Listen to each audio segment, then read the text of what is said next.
Voilà, ce soir, je vais vous présenter le texte du pape à partir des numéros 40 à 45, donc sur cette joie de l'évangile, ce document de la joie de l'évangile où le pape François nous engage à nouveau sur un chemin de réflexion qui véritablement est puissant et qui est en même temps, je le crois, courageux. Alors on va essayer de voir ce soir pourquoi est-ce que le pape nous invite au courage. C'est en gros déjà pour vous révéler un peu les choses, parce que en fait, dit le pape, si on veut s'engager sur une réforme de l'Église, de son mode de fonctionnement, cela veut dire qu'il va probablement falloir que l'on se sépare d'un certain nombre d'éléments qui nous semblent aujourd'hui peut-être beaux, dit le pape, mais qui en fait ne touchent plus le cœur des gens parce que ça n'est pas la réalité de l'Évangile ni du mystère de Dieu tel que Dieu veut se présenter aujourd'hui. Donc essayons de comprendre pourquoi est-ce que ce chemin, dit le pape, est nécessaire et en même temps dans quelle dynamique il va nous engager. Tout d'abord, le pape nous rappelle bien sûr, donc c'est le début du numéro 40, que l'Église elle est disciple missionnaire. Il utilise cette expression d'être à la fois disciple et à la fois missionnaire. Le disciple c'est celui qui écoute, le disciple c'est celui qui marche à la suite de celui qui l'a appelé, et puis celui qui est missionnaire, c'est celui qui comprend qu'il est envoyé parce qu'il a été appelé. Alors dans l'Évangile, nous connaissons les apôtres de Jésus, nous connaissons quelques noms de disciples de Jésus. Ces disciples, ces apôtres, en tout cas, ils ont, pour nous, vous le savez pertinemment, l'avantage d'être présentés dans l'Évangile comme absolument pas parfait. Il n'y a aucun des apôtres, même si on les appelle les saints apôtres, même si on dit que Pierre est le premier des papes, le premier des apôtres, le plus grand, le prince de l'Église, même si on parle de saint Thomas, de saint Jean, etc., il y a au moins un avantage qui, selon moi, est un des éléments de la vérité de l'Évangile, c'est qu'il n'y a pas de tricherie sur le caractère des apôtres. Ils ont tous très mauvais caractère, il n'y en a aucun qui a bien compris l'œuvre de Jésus, et toujours dans l'Évangile, on les montre dans une situation finalement de faiblesse, qui est exactement le texte dont saint Paul parle ce soir dans la lettre aux Corinthiens. Jésus lui-même, le Fils de Dieu, s'est fait faible avec les faibles, et donc si nous pensons que nous avons besoin d'être meilleurs pour devenir apôtres, c'est probablement qu'il y a encore quelque chose à purifier en nous, parce que si nous considérons que les apôtres sont des gens très bien, très saints, très parfaits, c'est que nous n'avons encore jamais lu l'Évangile.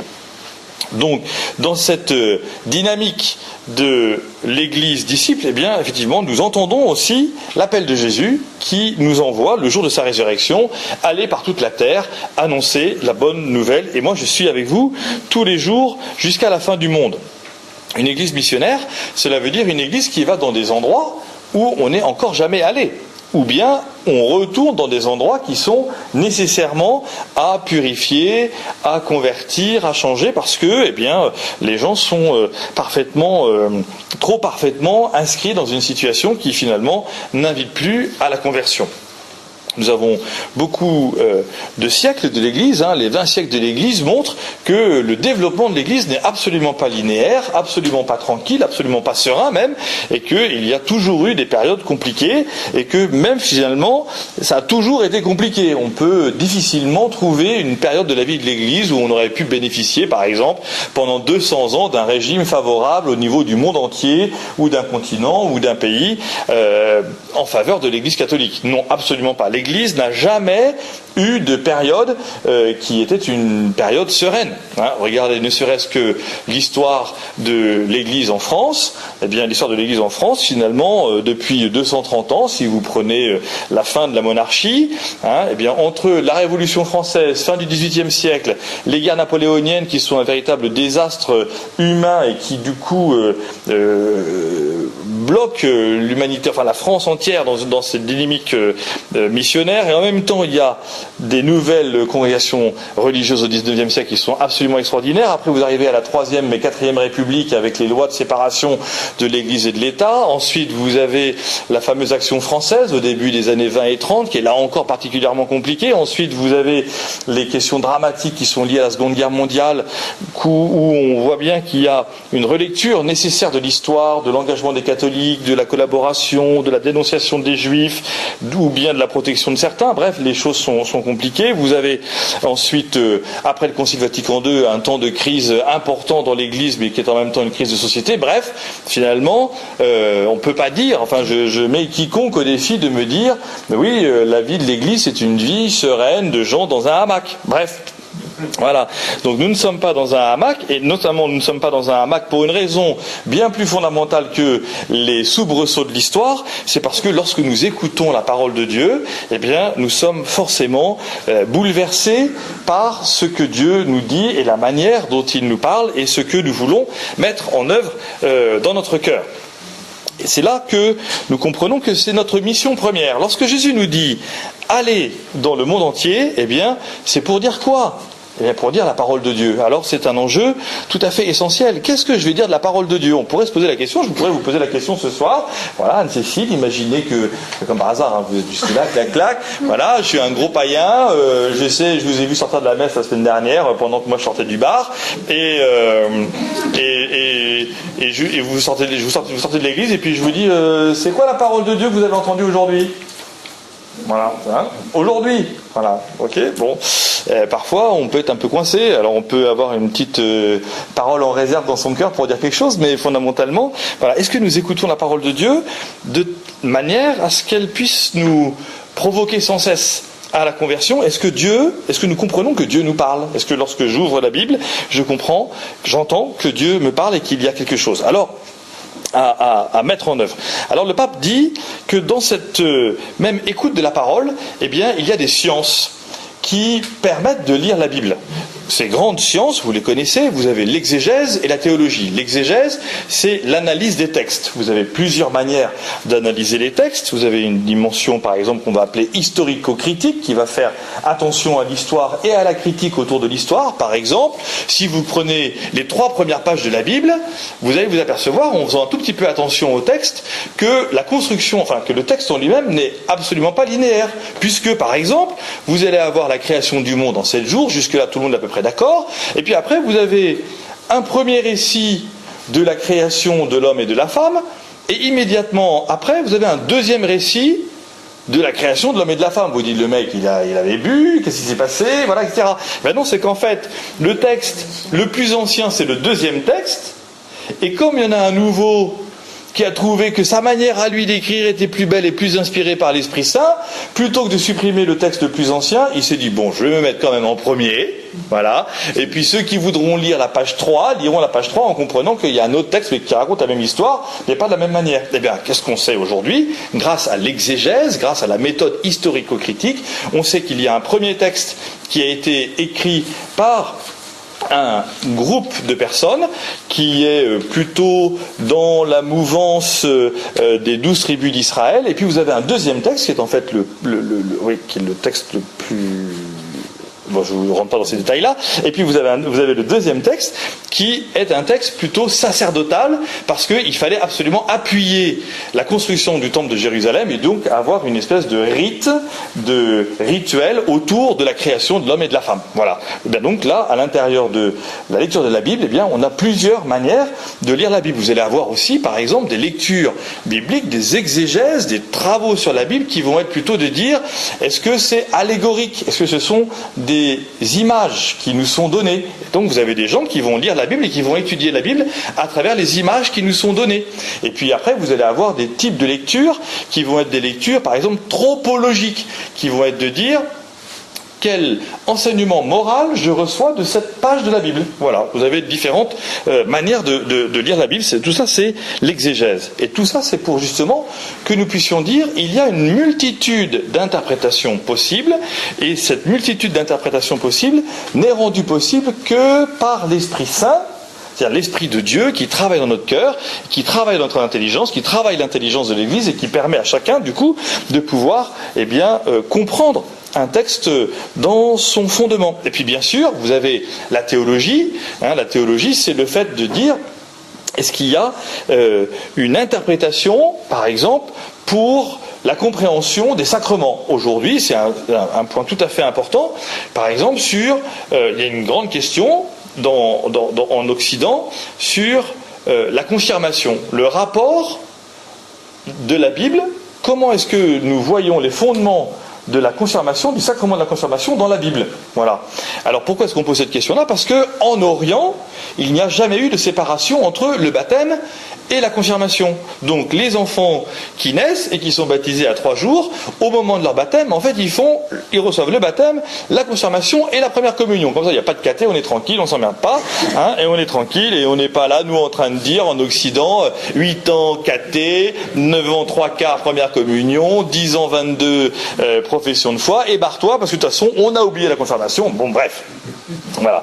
Hein, donc nous, on a une pastorale théologique un peu bizarre, donc on cherche le sens. Voilà. Par exemple, le diocèse de Paris a lancé une grande recherche théologique depuis le mois de septembre 2013 pour engager une réflexion sur la réception de la confirmation pour les enfants dans les semaines qui suivent leur inscription au catéchisme. Voilà, qui dit, voilà, est-ce qu'il faut faire ça? Et parce que, finalement, si on dit que c'est l'Esprit Saint qui agit dans notre cœur et qu'on dit que le sacrement de la confirmation, on reçoit l'Esprit Saint, comment un gamin peut-il faire sa première communion sans avoir reçu l'Esprit Saint? Comment peut-il reconnaître Jésus dans le pain et le vin consacrés s'il n'a pas reçu l'Esprit Saint? Voilà, c'est des questions qui se posent. Mais tout ça, c'est aussi la théologie qui nous permet d'avancer. Mais, dit le pape François, en s'appuyant sur le pape Jean-Paul II, il y a aussi un document qui est tout à fait une science, qui est tout à fait importante, qui sont les sciences sociales. Les sciences sociales permettent aussi de comprendre la relation de Dieu avec le monde. Alors, elles doivent être placées à leur juste mesure, mais elles nous permettent, nous aussi, de comprendre comment Dieu parle à travers les mouvements sociaux, comment Dieu parle à travers les fondations des sociétés et comment des peuples entiers se sont convertis et d'autres n'ont pas été, par exemple, touchés par le même évangile et donc on peut parfois s'en étonner. En tout cas, nous dit le pape, c'est que nous avons à développer, sans peur, cette liberté de recherche dans l'Église. D'accord? Et l'Église doit être un lieu de liberté. Donc nous ne sommes pas là pour dire que cette recherche est interdite, nous sommes au contraire appelés à développer sans cesse la liberté de la recherche dans l'Église, parce que quelqu'un qui ouvre la Bible, eh bien, il va alors pouvoir avoir une interprétation, une idée, etc. Par exemple, moi je me souviens très bien, en arrivant à Dieppe, il y avait des gens très gentils qui m'ont chopé à la fin des messes en me disant votre homélie c'était pas mal, mais moi je n'aurais pas dit ça. Aucun problème, ma chérie. Tu penses ce que tu veux. Voilà. Il n'y a aucun problème. Voilà. Oui, mais quand même. J'ai dit, bah non, c'est pas oui, mais quand même. Moi, j'ai ma fonction de prédicateur, je prêche, et toi, tu as une autre idée, et c'est très bien, et c'est pas interdit. Au contraire, réjouissez-vous. Voilà. Donc, pas mal. Hein, c'est super important. Hein. Voilà. C'était dit de manière un peu rigolote, mais je sentais bien que malgré tout, il y a eu un blocage à un moment. D'accord? En tout cas, il y a vraiment une liberté de recherche dans l'Église, et cette liberté de recherche, c'est comment l'Évangile de Dieu parle aujourd'hui à mon cœur, comment l'Évangile de Dieu nous parle aujourd'hui et provoque chez nous des changements importants pour notre propre vie. Tout cela, c'est en tout cas la manifestation claire et nette que l'Esprit Saint est à l'œuvre. Alors là, j'ai trouvé cette image assez rigolote d'un père de l'Église qui est probablement même un archevêque puisqu'il a le pallium, c'est peut-être même un pape. Bref, il lit la Bible et vous avez la colombe qui est là et puis en même temps vous avez le petit moinillon qui a l'air de rien puis qui souffle des idées au pape là avec son petit pipeau pour lui dire ça serait pas mal. Donc on ne sait pas si c'est le petit moine un peu mis de côté parce qu'il est apparemment pas très intelligent ou si c'est la colombe qui parle. Enfin vous voyez. Donc c'est ces questions du bon sens que parfois on entend, et parfois il y a même souvent eu des conversions profondes dans l'Église par des remarques de très grand bon sens, et il me semble que nous, les chrétiens, nous sommes appelés, en tout cas moi comme prêtre, je suis appelé à être sans cesse attentif à ces remarques de petites gens qui ne vont pas me faire de grands discours de théologiens ou d'exégètes ou de sciences sociales, mais qui, en me disant des petites choses, vont provoquer chez moi une manière de pouvoir diriger la paroisse selon ce que l'Esprit Saint me dit de le faire. Et c'est ça qui permet à l'Église de grandir. Et c'est ça qui permet justement à chacun de se réjouir et de dire j'ai ma place, parce qu'il n'y a pas de petit ou de grand, il n'y a pas de faible ou de fort, il n'y a que ceux qui sont touchés par la grâce de Dieu et qui reconnaissent alors que tous dans l'Église, nous pouvons, et même en dehors de l'Église, nous pouvons permettre de découvrir vraiment que la parole de Dieu est un trésor et que chacun va pouvoir alors développer ces sa spiritualité, sa manière de croire, sa manière de développer les choses, etc. Par exemple, peut-être que vous avez assisté déjà aux enterrements que je célèbre. Eh bien, très souvent, je sais que j'ai en face de moi 99% de non-pratiquants qui viennent pour rendre un hommage à une personne décédée. Très bien. Alors, qu'est-ce que je fais? J'ai deux possibilités. Soit je les allume en disant c'est gentil, salut les païens, vous vous rappliquez que quand il y a la mort. Très bien. Donc vous transformez l'Église catholique en un lieu de mort. Très bien. Vous venez célébrer la mort. Ou bien, je leur parle de manière à ce que leur cœur puisse être ouvert et que précisément leur attitude puisse être du fait de se dire « Ah, je ne suis pas jugé ». Voilà. Et puisque je ne suis pas jugé, on me permet de réfléchir. Parce que dès que vous pensez que vous êtes jugé, vous êtes braqué. Vous vous braquez dans votre situation. D'accord ?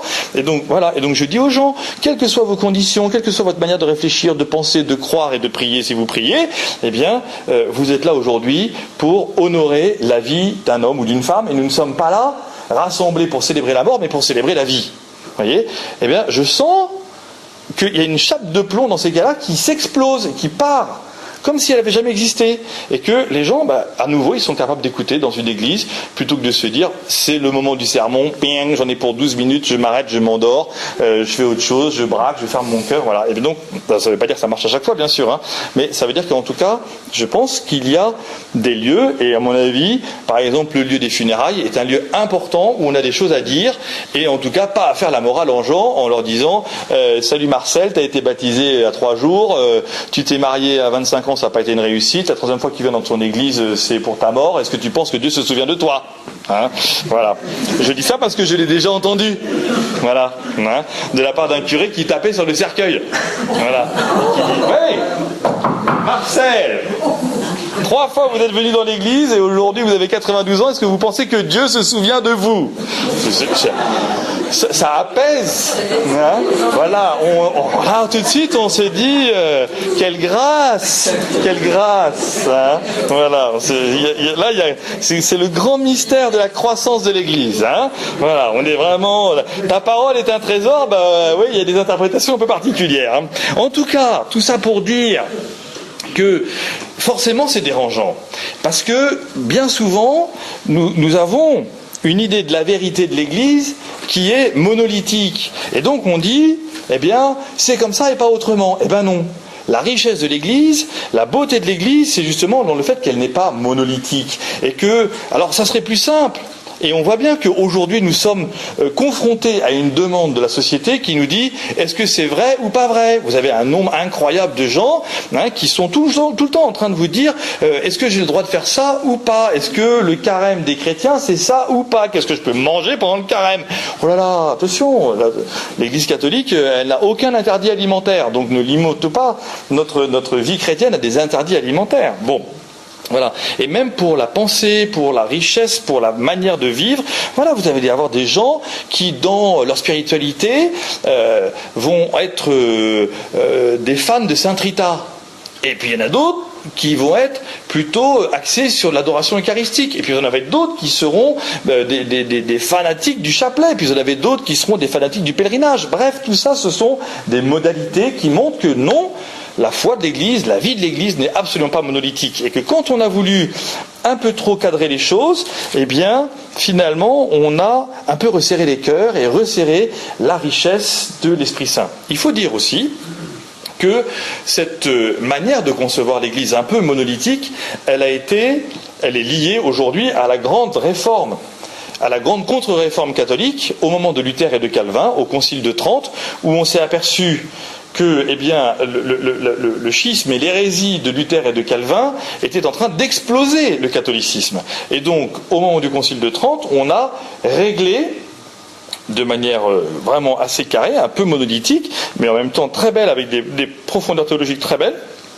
en disant l'Eucharistie se célébrera comme ça et pas autrement, c'est la fameuse messe de Saint Pie V, le baptême c'est comme ça et pas autrement, à partir de tel âge et jusqu'à tel âge, la confirmation c'est comme ça, et voilà, et donc c'est là qu'on a réglé un peu les choses. Alors aujourd'hui on s'aperçoit 500 ans plus tard que finalement, heureusement, même ce concile de Trente, qui est un très très beau concile, un très grand concile, eh bien, il n'a pas réussi à braquer les chrétiens dans un monolithisme, et donc il y a des manières plus larges de penser aujourd'hui et qui sont vraiment très belles. En tout cas, cela veut dire que véritablement, l'expression est un peu politique, on va dire, la diversité et richesse, hein, on peut dire ça pour n'importe quoi, mais c'est-à-dire que même au cœur de l'Église, les dons de l'Esprit sont variés, et donc les expressions de l'Esprit sont variées. Et donc plus on peut vivre la foi chrétienne de manière diverse, plus on s'enrichit et plus on est capable de reconnaître ses richesses, plus alors on permet à l'Église de grandir. Quelles sont les raisons pour lesquelles les parents de Capucine font baptiser Capucine? Ça ne sont peut-être pas les mêmes raisons que pourquoi les parents de Marie font baptiser Marie. Voyez ? Et bien ça, c'est la richesse de l'Église. Et donc chacun, à notre mesure, nous comprenons qu'il y a une véritable diversité de l'Évangile, une richesse de l'Évangile, et que selon les continents, selon les époques, selon les rencontres, eh bien nous vivons tout cela de manière extrêmement belle. D'accord ? Ça va ? C'est à peu près compréhensible ? Vous suivez ? Bon, on avance. Alors, en même temps, le pape dit, on est tous d'accord avec ça, enfin il dit en gros qu'il espère que tout le monde est d'accord avec ça, hein, à savoir qu'il y a une diversité, mais forcément, dans cette diversité de l'Évangile, dans cette richesse dans laquelle on essaye de s'inscrire, eh bien, il ne faut pas oublier que le monde change. Alors ça complexifie les choses. D'accord ? Parce que si on avait un monde monolithique où tout le monde pensait de la même manière, eh bien, on n'aurait pas beaucoup de difficultés à pouvoir annoncer l'évangile en disant c'est comme ça, on a trouvé la recette, et donc il n'y a aucun problème, suivez notre recette, montez dans la recette et tout ira bien. Eh ben non. Le monde change, et cependant, au cœur de ce monde qui change, eh bien nous sommes quand même marqués par un dépôt de la foi. D'accord ? Ce dépôt de la foi, c'est la richesse de l'Évangile. Je ne suis pas chargé de supprimer, par exemple, de l'Évangile de la messe de dimanche dernier, le passage sur la femme adultère, ou sur le passage sur le fait que quand un homme regarde une femme, il a déjà commis l'adultère. En la désirant, bien sûr, hein, voilà, parce que ça dérangerait la situation actuelle. Voilà, non. Le dépôt de la foi, il est que malgré tout, nous avons ce dépôt, c'est pas malgré tout d'ailleurs, c'est que parce que nous avons la foi, nous avons ce dépôt. Ce dépôt, c'est à nous qu'il est confié, à nous qu'il a été transmis. Nous ne sommes pas les propriétaires, nous ne sommes que les vecteurs, si vous voulez. Et donc, eh bien, il y a donc une vérité du langage au cœur d'une nouveauté permanente. Et bien ça, c'est pas simple du tout à pouvoir la présenter aujourd'hui. Par exemple, hier après-midi, je suis allé donner un petit cours sur le paradis aux 80 élèves de première à la Providence. Bon, alors je pense que pour 75 d'entre eux, j'ai parlé chinois, et que sur les 5 restants, il y en avait 3 qui faisaient la sieste. Bon, bref, en tout cas, parce que l'heure était très mauvaise, mais on a l'habitude de donner à l'église des créneaux qui sont sûrs de ne faire plaisir à personne. Hein, donc, voilà, bah oui, c'est quand même beaucoup plus simple. Hein, voilà. Il vaut mieux faire du sport entre 8h et 10h plutôt que de faire des mathématiques. Hein. Bref, bon, d'accord. Alors, on verra l'année prochaine. Voilà, en tout cas, on voit bien qu'on a des choses à dire. Et que, en même temps, on a parfois un langage qui est particulièrement marqué et que c'est extrêmement difficile de pouvoir rejoindre, eh bien, notamment la jeune génération, et de pouvoir aborder avec eux des sujets qui ne sont pas des sujets faciles, et en même temps, si on ne les aborde pas, eh bien, on va rater des éléments essentiels du dépôt de la foi. Hein. Voilà, la question qui se pose aujourd'hui, c'est comment est-ce qu'on peut parler de l'Eucharistie, de la messe du dimanche, à des jeunes qui ont, par exemple, aujourd'hui 10 ans et qui se préparent à la première communion, dont les parents ne sont eux-mêmes jamais allés à la messe.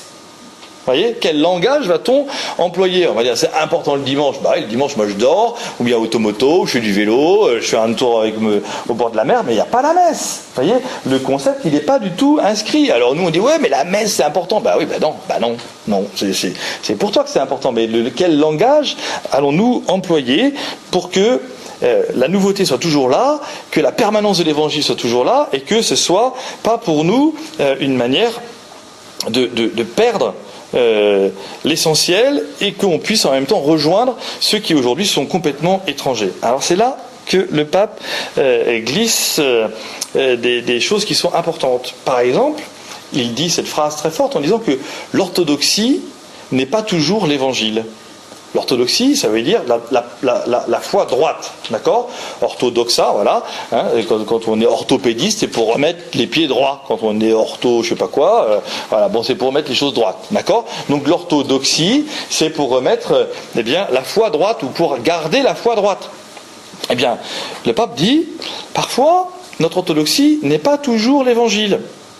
Parce que nous avons en fait des saintes intentions, voilà, on a le désir de transmettre des choses super importantes, et dit le pape, nous transmettons un faux Dieu. Alors là, l'expression, elle est quand même assez forte, d'accord? On a de saintes intentions, mais nous transmettons un faux Dieu. Voilà. Ça n'est pas le Dieu de Jésus-Christ. Voilà. Et donc, on a une orthodoxie, voilà, qui est absolument parfaite, qui est très belle, on a un dépôt de la foi absolument extraordinaire, mais finalement qui ne parle à personne. Et qui ne fait pas comprendre en qui nous croyons, ni quelle est la joie de l'évangile, ni quelle est la beauté du message de Jésus, ni qui est Jésus pour ceux qui nous entourent. Alors il dit, voilà, forcément, au cœur de cette sainte intention, qu'est-ce qu'on va transmettre? Un idéal humain qui ne sera pas l'idéal chrétien. Vous bouchez vos oreilles, Isabelle. Voilà. Cet après-midi, je suis allé dans un grand lycée catholique du diocèse de Rouen, pour une visite importante, voilà.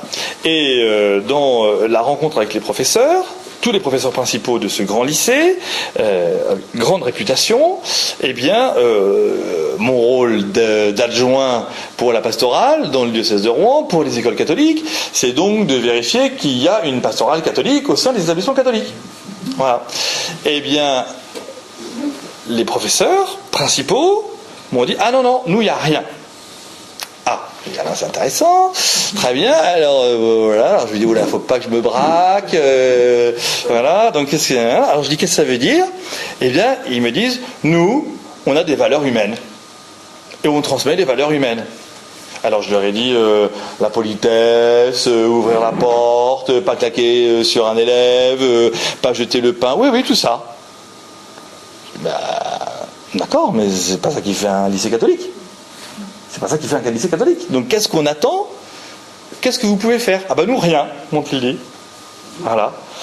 Alors j'ai dit, c'est pas complètement vrai, j'imagine qu'il y a peut-être des choses qui peuvent se faire. Et donc finalement, voilà, comme ils ont vu que je me braquais pas, je pense, du moins j'espère, eh bien, ils ont commencé à réfléchir sur des choses qui peut-être, au fait, se faisaient avant.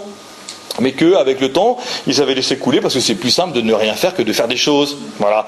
Hein, et donc, ça a été du coup un petit chemin, voilà, où je me suis dit, effectivement, avant de parler de l'orthodoxie, de l'évangile, on va essayer déjà de leur faire comprendre que parce que vous êtes un lycée catholique, vous ne pouvez pas être qu'avec un idéal humain. Et que l'idéal chrétien, c'est aussi de pouvoir parler de la croix, aussi de pouvoir parler des difficultés, d'aussi pouvoir parler du risque de l'évangile, d'aussi pouvoir parler des enjeux aujourd'hui dans notre monde, le fait de se dire chrétien, qu'est-ce que ça veut dire? Donc finalement, ils avaient, c'est une conclusion un peu hâtive, mais enfin, vous voyez, il y avait une espèce de forme générale. Voilà, grand lycée catholique, très bien, on a une super réputation, machin. Avant, il y avait plein de curés, donc c'était génial. Mais maintenant, il n'y a plus que des laïcs, donc c'est nul. Voilà, on ne fait plus de pastoral. Voilà. Bon, eh bien, finalement, ils ont vidé, ou en tout cas, la substance a été vidée. Et donc, on ne retrouve pas grand-chose de l'évangile qui est au cœur même de la fondation de ce lycée catholique. Vous voyez, parce que ceux qui ont fondé ce lycée, véritablement, n'avaient pas simplement un idéal humain. Parce que l'idéal humain, j'espère, et j'en suis même persuadé, qu'on le retrouve dans les lycées publics. Mais s'il y a des lycées publics, c'est donc qu'il y a une mission pour les lycées publics, et s'il y a des lycées privés et catholiques, c'est donc qu'il y a une mission catholique au cœur des lycées catholiques. Bon, encore faut-il pouvoir trouver la modalité de mettre tout ça en œuvre. Voilà, parce que de toute façon, ce que nous comprenons, c'est qu'il y a véritablement une beauté de l'évangile à annoncer. Et nous dit le pape, et c'est de toute façon la lecture de l'évangile qui nous le rappelle sans cesse, c'est jamais facile, ça n'est jamais facile de parler de l'évangile, ça n'est jamais facile. Si on veut vraiment présenter Jésus et ce qu'il a fait, de mourir sur la croix, d'apprendre à pardonner, voilà. Forcément, si on parle d'un Jésus petits oiseaux, tout nickel, gentil, c'est pas très compliqué à recevoir ce Jésus-là, voilà. Jésus Club Med, voilà, tout ce que vous voulez, pas de problème. Mais par contre, le Jésus de la croix, le Jésus qui apprend à pardonner, le Jésus qui dit au bon larron, tiens, c'est bizarre qu'on ait un bon larron qui arrive à ce moment-là, qui sera avec lui au paradis, c'est quand même un peu dégueulasse. C'est-à-dire, nous, on se décarcasse toute notre vie, et puis le mec, il rapplique qu'il est à côté de Jésus au moment de Canet, et puis lui, il va direct au paradis. Non, c'est un peu poussé quand même, hein. Bon, voilà. Donc, voilà, quelle est notre orthodoxie par rapport au salut, par rapport à la grâce que Dieu veut nous donner? Bon. Eh bien, c'est ça la croix. La croix de l'évangile, c'est aussi ce qui fait la beauté de l'évangile. Et dans cette beauté de l'évangile, eh bien, le pape nous dit, il y a du coup forcément un côté obscur. Et le côté obscur de notre vie, le côté obscur de l'adhésion de la foi, eh bien, c'est que justement, c'est cette adhésion qui nous fait comprendre qu'elle est la sœur de l'amour. Ça, c'est une très belle expression. L'adhésion, c'est la sœur de l'amour. Voilà, je ne peux pas dire j'aime si je n'adhère pas. Je ne peux pas dire je connais le Christ si je n'adhère pas à sa croix. Je ne peux pas dire que je suis dans l'Église si je n'adhère pas au grand mystère de la croix de Jésus. Alors ça veut dire quoi? Ça veut dire que, eh bien, il y a des étapes pour adhérer. Et qu'il y a des phases où on adhère dans notre vie et d'autres où c'est pas forcément aussi clair, mais cependant, nous sommes invités à recevoir cette capacité en nous que Dieu donne de pouvoir adhérer à l'Évangile. Alors, eh bien, il y a là pour nous un chemin, parce que tout ça, c'est pas encore très concret, mais heureusement, il y a des moments où le pape, il se rend bien compte que, hop, il est en train de partir dans des grandes sphères, et donc, il nous fait atterrir. Alors, il dit, voilà, les quatre attitudes fondamentales pour permettre l'adhésion, c'est-à-dire pour permettre à ceux qui nous entourent, eh bien, de se rapprocher de Jésus et de comprendre ce que la croix de Jésus va pouvoir apporter comme sens à leur vie. La première attitude pour permettre que nous puissions enseigner la doctrine de l'Église, eh bien, c'est une attitude évangélisatrice. Est-ce que j'ai envie d'évangéliser? Ça veut dire, est-ce que j'annonce une bonne nouvelle? Voilà. Alors posons-nous la question. En première chose, est-ce que j'annonce une bonne nouvelle? Ou bien est-ce que j'annonce l'orthodoxie? Voilà. Ah bah chez les catholiques, le vendredi c'est poisson. Voilà. C'est de l'orthodoxie, si on peut dire. Vous voyez, encore, une orthodoxie pastorale, plutôt occidentale et un peu diépoise. Bon, voilà. Et encore, on va me dire, ouais, mais nous, c'est toute l'année qu'on en bouffe du poisson, donc vendredi, c'est viande. Ok? Bon, bah, si vous voulez, faites ce que vous voulez, d'accord? Bon, mais l'attitude évangélisatrice, c'est-à-dire, est-ce que j'ai une attitude de bonne nouvelle? Quelle bonne nouvelle ai-je envie de transmettre à ceux qui m'entourent? Donc c'est l'attitude évangélisatrice, c'est Jésus là qui sort l'ordinateur, sort de l'écran et dit, et si tu te connectais à moi? Bon. Deuxième attitude fondamentale, la proximité. C'est cette femme là qui fait bouger, qui met en réseau tout le monde là. Voilà. Est-ce que nous sommes suffisamment proches des gens pour pouvoir leur annoncer la bonne nouvelle de Jésus? Parce que sinon, on va arriver en attitude extérieure, on va arriver sans aucune connaissance, ni de leur histoire, ni de leur vie, ni de leurs désirs. Et donc si on n'est pas capable de prendre le temps d'écouter cela, alors forcément ça va nous faire peut-être ralentir. Mais mieux vaut ralentir pour permettre une croissance juste, belle, grande, droite de chacune des plantes, plutôt que de tirer sur la plante en disant « Allez, vas-y, viens, je vais te tirer dessus et ça ira beaucoup mieux et beaucoup plus vite. » Non, voilà. J'imagine que vous ne tirez pas sur les cheveux de Marie pour qu'elle grandisse plus vite. Bon, en même temps, quand elle aura 14 ans, vous direz « Ah, si tu avais pu rester petite fille, ma chérie, ça serait beaucoup mieux. Hein, » Voilà. Bon. Donc la proximité. Hein. Quelle proximité pouvons-nous développer? Et ça me semble absolument fondamental. Je pense que c'est la raison pour laquelle, vous voyez, ces mercredis soirs là qui nous rassemblent, sont tout à fait essentiels, parce que entre vous, déjà, vous êtes en train de développer un principe extrêmement charitable d'écoute pendant 45 minutes, d'attention aux uns et aux autres et de découverte de visages que vous allez connaître et que vous allez finir par développer encore et encore. Et puis, il y aura des choses encore qu'on va développer dans la paroisse pour permettre que cette proximité soit connue et reconnue, pour que l'Église soit véritablement un lieu où on puisse échanger. Troisième attitude pour transmettre la doctrine de l'Église, c'est qu'on puisse le faire par amour. D'accord? Donc c'est cette multitude de petites bougies là qui montrent que voilà, moi j'ai envie de le donner par amour, mais l'amour de l'autre en face, il va pas le recevoir avec la même marque d'amour que la mienne. Donc du coup, eh bien, c'est cet amour qui est une multitude de facettes et qui va dire d'une certaine manière la manière dont Dieu nous parle. Et Dieu nous parle à chacun selon ce que nous sommes capables d'entendre. Voilà. Et puis, dernière attitude, c'est celle du témoignage. Qu'est-ce que j'ai envie de dire? Vous voyez, c'est le facteur qui amène son enveloppe là. Voilà. Hein, eh bien, voilà. Est-ce que nous sommes les facteurs diépois de la bonne nouvelle? Voilà. Quelle bonne nouvelle voulons-nous dire? Quel témoignage allons-nous dire? Est-ce que c'est le fait de parler des autres? Ah, il y a 300 ans, il y avait 292 prêtres engagés à Dieppe, c'était magnifique. Oui, toi et Jésus. Jésus et toi. Qu'est-ce que tu peux dire? Qu'est-ce que tu as envie de témoigner? Ah ben moi je ne sais pas témoigner. Ben si, tu as forcément quelque chose à dire. Tu peux dire voilà une prière le matin quand tu passes devant l'église avant d'aller travailler, c'est une manière pour toi de te rappeler quelque chose de ton enfance, que voilà, tu fais le signe de croix le matin quand tu te réveilles. On n'a pas besoin d'avoir des témoignages qui soient comme des sommes théologiques et des choses comme ça. Voilà. Hein, moi parfois il y a des parents qui me disent aujourd'hui, mais nous on fait baptiser notre enfant, mais en même temps on n'est pas du tout chrétien, mais on a l'impression que c'est super important, mais on ne sait pas pourquoi. Et on ne sait rien faire. Je dis mais non, d'abord vous avez aimé votre fille ou votre enfant, d'accord? Donc ne dites pas que vous ne savez rien faire. Bon. Et ensuite, si vous venez la faire baptiser, ou si vous venez faire baptiser votre enfant, c'est que vous avez un projet pour votre enfant. Donc ne dites pas que vous ne savez rien faire. Oui, mais par rapport à l'église, on ne sait rien faire. Je dis par exemple, vous pourriez, puisque j'imagine avec joie que vous embrassez chaque jour votre enfant, et bien que tous les soirs, en embrassant votre enfant pour lui dire bonne nuit, et bien vous pouvez faire un signe de croix sur le front de votre enfant en disant que Jésus te bénisse, que Jésus te protège. Voilà. Et si vous dites rien parce que vous avez oublié la phrase, c'est pas grave. Mais si vous faites le signe de croix, c'est le signe du chrétien. Et vous voulez que votre enfant soit baptisé. Oui, puisqu'il est baptisé, faire le signe de croix sur son front, c'est une marque de témoignage. Et si un jour on vous dit pourquoi tu as fait baptiser tes gosses alors que tu ne viens pas à l'église, vous pourrez dire mais moi je fais le signe de croix sur mon enfant tous les soirs. Voilà, vous voyez? Et ça, ce sont des marques. Et donc, il faut qu'on développe ça, qu'on ait cette intelligence, de ces intuitions permanentes qui permettent à chacun de comprendre que l'Église catholique permet cette grande richesse de l'épanouissement de chacun et de la découverte parce que le Christ est venu parler à chacun.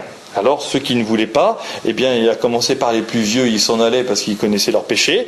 Et puis, à celle qui est restée là, il a dit, personne ne t'a condamné, moi non plus je ne te condamne pas, va et ne pêche plus. Voilà. Donc les 4 attitudes fondamentales. On avance un peu, on pense que là ça devient un peu plus cool, et donc on en reprend plein pour la tronche. Numéro 43. Bon, là le pape nous dit que l'Église elle est en discernement constant. Discerner, ça veut dire quoi? Ça veut dire essayer de réfléchir. Si je fais la volonté de Dieu, puisque nous prions, je l'espère, tous les jours, que ta volonté soit faite, sur la terre comme au ciel. Alors, au ciel, on sait que la volonté de Dieu est faite. Ben ça, jusque-là, ça va. Mais alors, sur la terre, puisque ça passe par moi, c'est un peu plus compliqué. Bon. Et donc, le pape nous dit que nous devons être capables, et que l'Église doit être capable de reconnaître des usages impropres. D'accord? Et donc, de les mettre à la poubelle. Ces usages impropres, dit le pape, peuvent même être des usages historiques. C'est-à-dire que même ils s'inscrivent dans l'histoire. Et le pape dit, ils sont beaux, ils peuvent être beaux, mais impropres. C'est-à-dire qu'ils ne touchent plus à rien ni à personne. Un petit exemple. Parce que j'ai cherché en me disant qu'est-ce que ça veut dire. Alors du coup, je ne vais pas vous prendre un exemple diépois, ça serait trop compliqué, ou trop simple. Donc je me suis dit, finalement, regardez, vous avez aujourd'hui des formes de dévotion populaire qui sont surprenantes. Je pense notamment à la dévotion populaire dans le sud de l'Espagne, avec notamment à Séville, en Andalousie, ces processions du Vendredi Saint où la ville entière est arrêtée et vous avez ces énormes chariots, comme le corso fleuri d'une kermesse à Jeanval, mais là c'est des énormes chariots qui sont portés par des hommes à travers la ville. Eh bien, je suis allé une fois à Séville dans la semaine qui précédait la semaine sainte.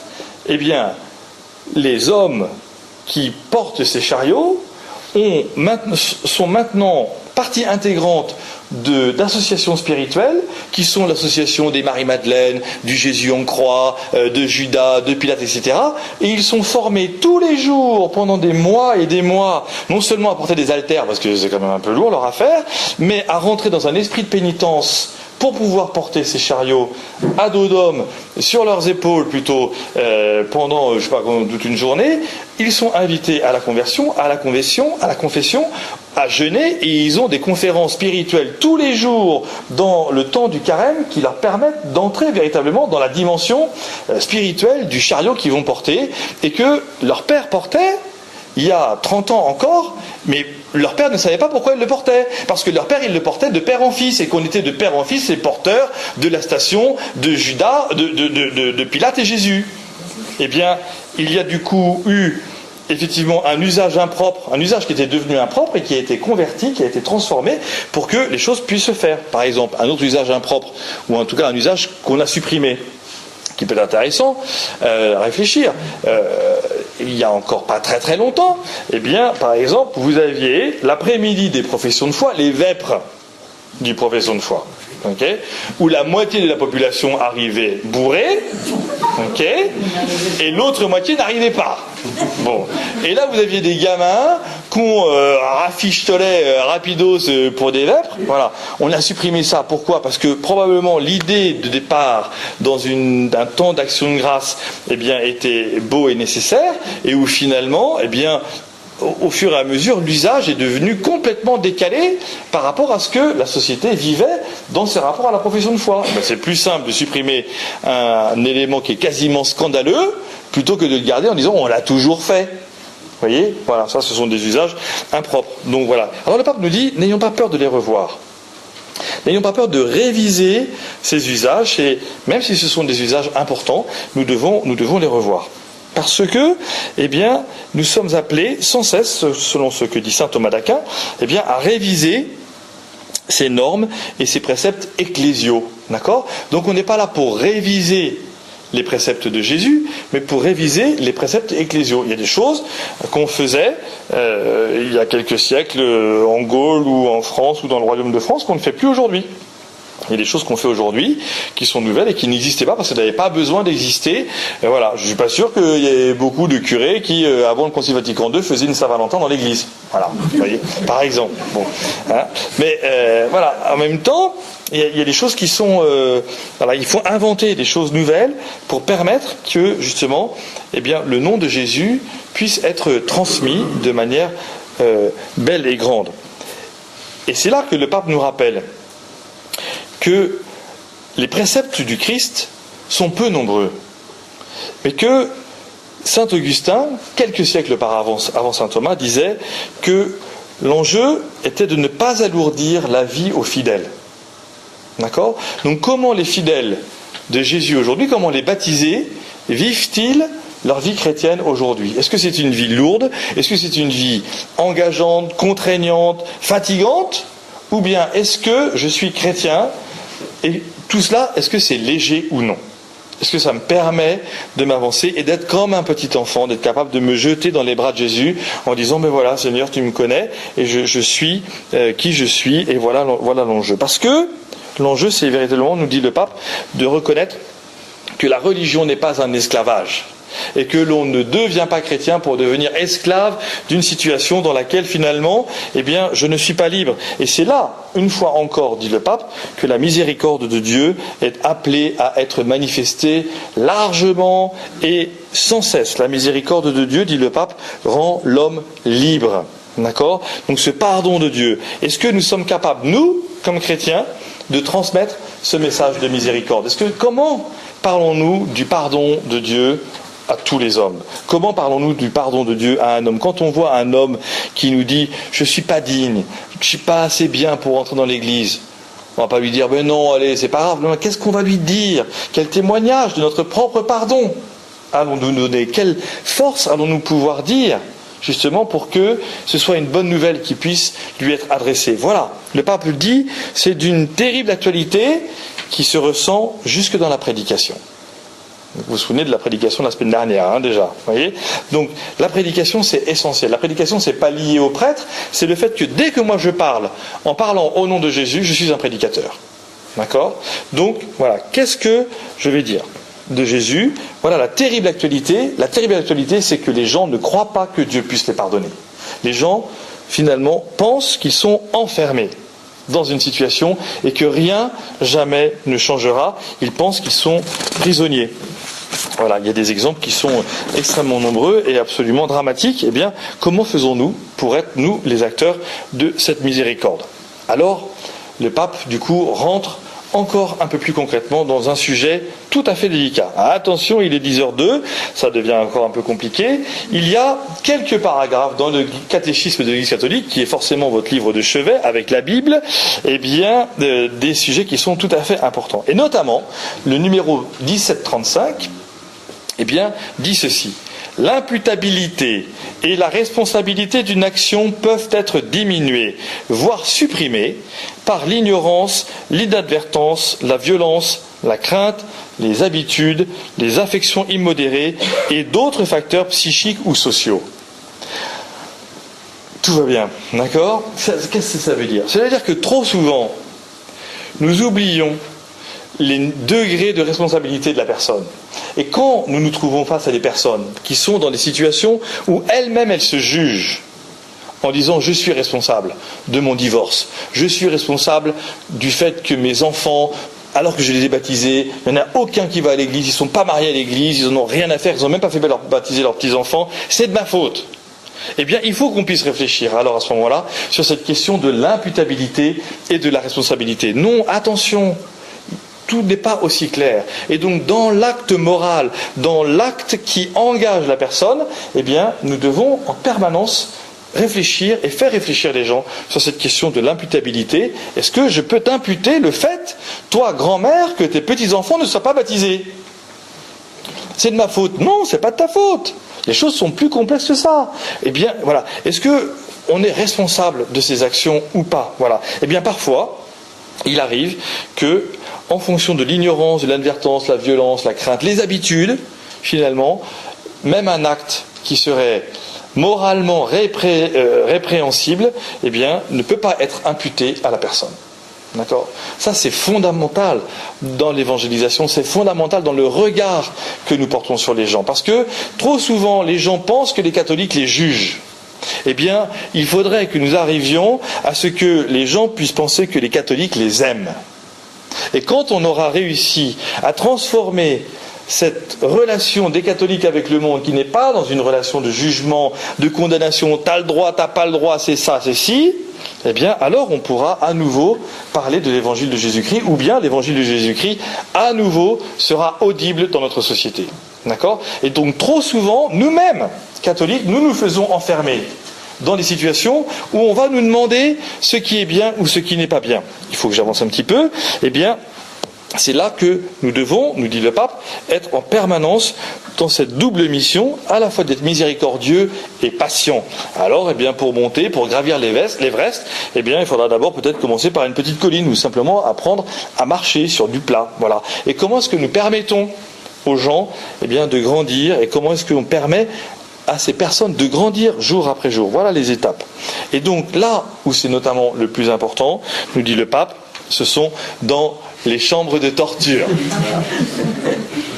Où notre bon pape nous rappelle, à nous les prêtres, que le confessionnal n'est pas une salle de torture.